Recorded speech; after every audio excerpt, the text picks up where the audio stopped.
What's up, gentle listeners, and thank you so much for tuning in for another BGN radio special.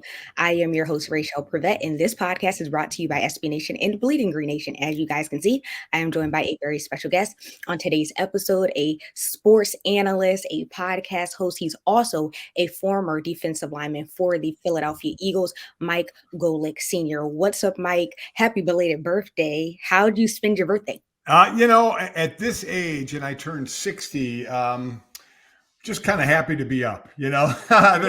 there's not a whole lot. When you get to the point where each candle you put on the cake represents a decade, you're getting up there. Because if you try and put 60 candles on the cake, it becomes a fire hazard. So we just went with 6 and multiplied by 10 for each candle. I like that. That's awesome. But how are you doing today? Thank you for taking the time to join me. I appreciate it. All good. Everything is great. Busy time of season with all the major sports except baseball going on. Plus, you got the World Cup in there as well. So it's pretty busy, pretty active. Yeah, and this is a great time for the 12-1 Philadelphia Eagles, best team in the league right now, and they are so much fun to watch. What are just your general thoughts on this team? Well, they are the best team in the league right now. I think the best thing to say about them is their balance, and then that's what you need. So you don't have to count on just one or two things. And if those things aren't there, you're in a lot of trouble. You have a lot of other areas that can pick each other up. One game they rush for over 360 yards. Another game they pass for over 350 yards. Their defense is playing well. So, right now they're hitting it on all cylinders. So that's why they're the best team in football. Jalen Hurts is right there. He and Mahomes as far as the MVP is concerned. But the strides that Jalen has made has been very, very impressive. And we're going to get into that. I'm going to ask you some more questions about just the Eagles, Jalen Hurts being an MVP candidate later on in the show. But before we even get into that, I have to mention that you are a Gridiron Great ambassador. So can you tell us a little bit more about what you have going on with Coach Ditka's charity? Well, the Gridiron Greats, I've been on the board member for them for a while right now. And this has to do with players that played certainly in my era in the 80s and 90s, but way before that as well. Those players just don't have it as well as the players of today post-career, as far as opportunities or money they have made and such. So, they can be hurting as far as just everyday things, going to the doctor's office, getting transportation somewhere, their mortgage payments. And what the Gridiron Greats, what we try and do is help them. And we're very happy Southern Recipe Small Batch has jumped in to help out. It's Pork Rind Appreciation Day on Super Bowl Sunday. So if everybody goes to porkrindappreciationday.com, what they're doing is they're trading snacks for sacks. You Nice. Pick a team that you think is going to get a lot of sacks. And each week, one randomly selected entry is going to win a case of pork rinds for every sack that team gets. The grand prize is $5,000 and a year's supply of pork rinds. And again, portion of that money going to the Gridiron Greats Assistance Fund. So we can help some of those former players. I spent my career when a teammate is down, you put a hand down to help them up, or when I'm on the ground, someone helps me up. And that's basically what we're trying to do. There are some guys that are down, need a little bit of help, and we want to pick them up off the ground. So that's what Gridiron Greats is all about. And again, Southern Recipe Small Batch has been great with jumping in with us to help raise money to help some of these players. I love that so much. And so, gentle listeners out there, if you're listening, make sure you head to that website and check it out and support them. That means so much. You touched on the campaign is focusing on sacks.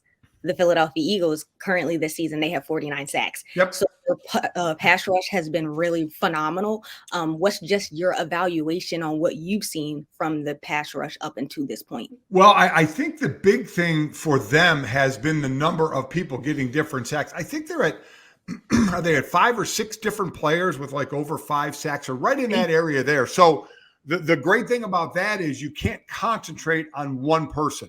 You don't say, okay, if we game plan this guy, if we double him, if we chip him with a back or a tight end, we can slow down their pass rush. Well, they have multiple players with multiple sacks. So you slow down one or you concentrate on one, they have others that can beat you. They obviously knew they had a little bit of a hole as far as the rush defense for a while. So you bring in a Linville Joseph, you bring in an Ndamukong Suh, because Jordan Davis had been nicked up and hurt because he's a mountain of a man in the middle there. And he's starting to get healthy. So Howie Roseman and the whole Eagle staff, you could tell they're going for it.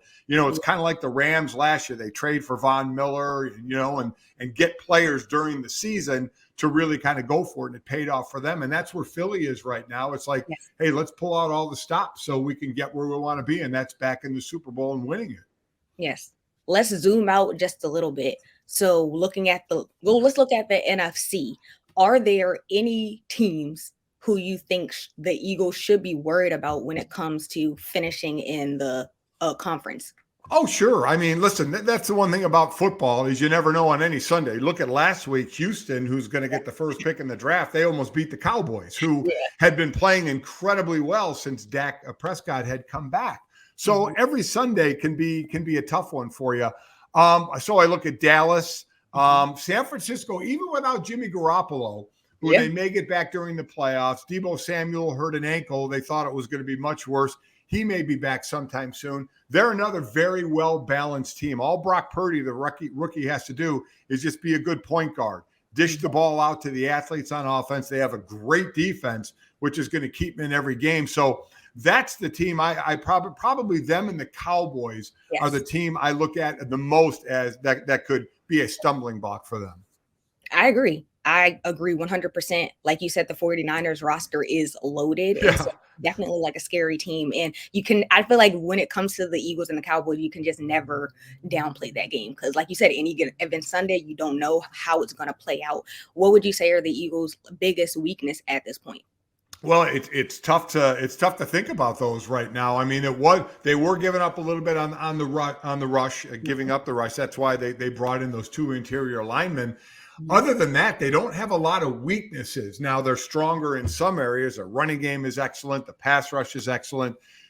So really, I call them not really weaknesses, but just not as strong as some other parts of the game. But as I said, any game can change. All of a sudden, if you start turning the ball over from day one of football, turnovers can kill you. But right now, I would say they're great in some aspects and really good in other aspects and good in some. I don't think they're really deficient in any aspect of their team. Yeah, definitely injuries is going to affect any team. Sure. Right now, like if any position, it would probably be maybe like safety, but we might be getting like CJ back soon and Reed Blankenship. So that's definitely like an area of concern. But this team is so stacked, I think they're fine regardless. I think the position, and it happened to them last year, they got nicked up on the O-line a little bit. That's where you need that continuity of five guys. Mm-hmm. And they have a great offensive line, if not the best, top three in the NFL. And the good thing is they haven't really lost anybody for a long period of time. They'll get nicked up. Dickerson's got nicked up a little bit, but he's in and out, but still playing. You always cross your fingers on Kelsey. He's as tough as they come. But by the end of the season, he's held together by, duct tape and chicken wire. He's listed.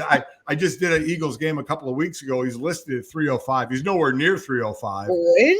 I mean, listen, by the end of the season, he's probably 270, just the attrition from the season. But there may not be a tougher player in the league, and that guy is going to play through a lot. So that O-line being healthy, I think, is one of the huge keys. And it's really a key for anybody. Who's the mass unit of the NFL? Who's a team that's hurt a lot? The 49ers starting to get nicked up a little bit. So that's something you keep an eye on toward the end of the year going into the playoff. Who's the healthiest? And I want to shift a little bit. So let's talk about mental toughness. Jalen Hurts is definitely that player. You already touched a little bit earlier about how much he's developed when it comes to just being a passer last year compared to this year. When you look at the MVP race, do you feel that he is a clear front runner for MVP? Oh, absolutely. How could he not? I mean, listen, Patrick Mahomes is going to be there every year. It's kind of like LeBron or Michael Jordan. Every year they're in the hunt for something like that. So, in all honesty, sometimes voters look for somebody different. But Mahomes is having a great year as well after losing a great receiver in Tyreek Hill. And when you're talking splitting hairs for an MVP, there might be a voter that says, well, Mahomes lost a great receiver and he's still playing great. Jalen Hurts gained a great receiver in A.J. Brown, and maybe that's helping him, so they might put it in Mahomes' corner. But the improvement that Jalen has made, and I loved what he said about it. He said, listen, this isn't rocket science. He says you have to put the work in, and that's what he did. He puts the work in the offseason. Once this team was his, they're building it around him now. He put the work in because what you want to happen at any position, but mainly at the quarterback position, is you need the game to slow down. And for the game to slow down, you have to speed up your process of learning everything. So by the time you're on the field or by the time you hit the speed of the game, you can handle, you can manage. Pre-snap, making your reads, a second after the snap, post-snap, you got to know if the defense was disguised and now what are they in? So now where am I going with the ball? He has become very efficient at making those decisions. And then obviously it helps so much that he can run so well that you can make him part of the running game, not just on scrambles, but he can be, the running back in a power run. Yeah. I mean, just a called run for him. So he's very versatile, but I've been impressed with the work he's put in to help the game slow down for him. That's one of the most important things you can do. I have a two-part question. You spent time playing with former Eagles quarterback Randall Cunningham. Right. And he's definitely paved the way for modern dual threat quarterbacks, coming behind him like Jalen Hurts. So my first question is, what do you just remember most about playing with him? And my second part question is, what similarities do you see between him and Jalen Hurts? Well, I mean, Randall we used to call Gumby because dude was tall and lanky, right? And he could just kind of torque his body any way to avoid a hit or not go down. It's amazing that he was able to do that. His ability as an athlete, as a quarterback, and then, he progressed so much as a thrower, kind of like Jalen is doing as well, is really impressive. So that's one of the things, early in Randall's career, it was like, look for a first read, maybe a second read. If you don't have it, run. Okay. And, but that then grew as he was in the league more and understood defenses more. He could hang in the pocket more. So what I like about quarterbacks that can run is when you have to break the pocket and it looks like now what's the decision? Hell, if it's man, go ahead and run because the DBs are looking at the receivers that are covering, so you probably got a lot of space.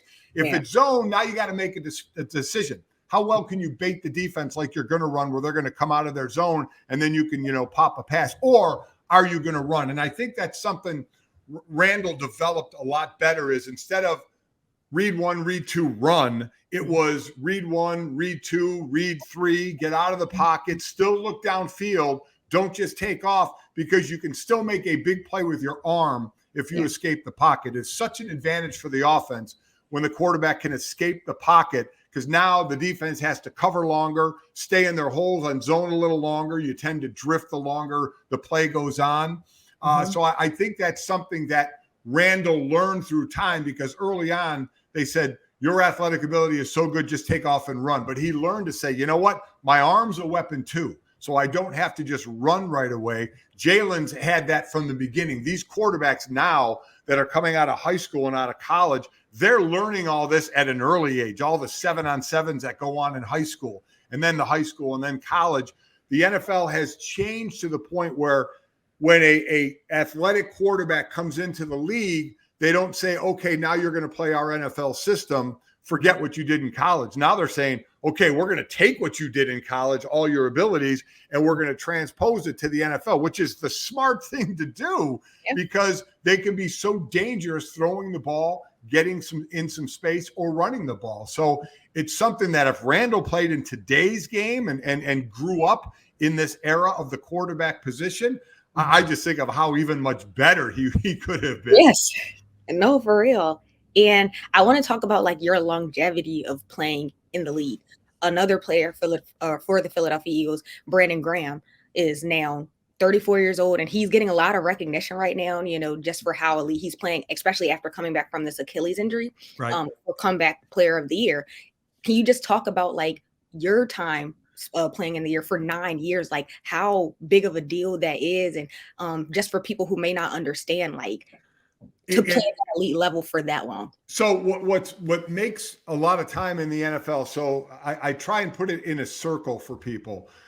Go to the first day of training camp, and that's the top of the circle. And then as soon as you put the pads on and start hitting, you immediately start breaking your body down. Yeah. So then you go through the whole season with your body breaking down. You make it through, and then you start to work out in the off season, and you're coming back to the top of the circle. And what happens is, because your body over the years starts to break down, you never make it to the top of that circle again. It's always a little bit lower, then a little bit lower where your circle starts, depending. I had, I think, 8 or 9 operations, 12 overall. But while I was playing, I think 8 or 9, mostly clean outs. We call them oil changes. So they weren't awful, but it just takes a toll. The thing now, though, again, with these athletes today, they take much better care of themselves. We ate a lot of garbage out there, but we were running and working out, so we burned it all off. But probably toward the end of my career in 93, 94 area, supplements started to become big. Taking care of your body, a lot of off-season work,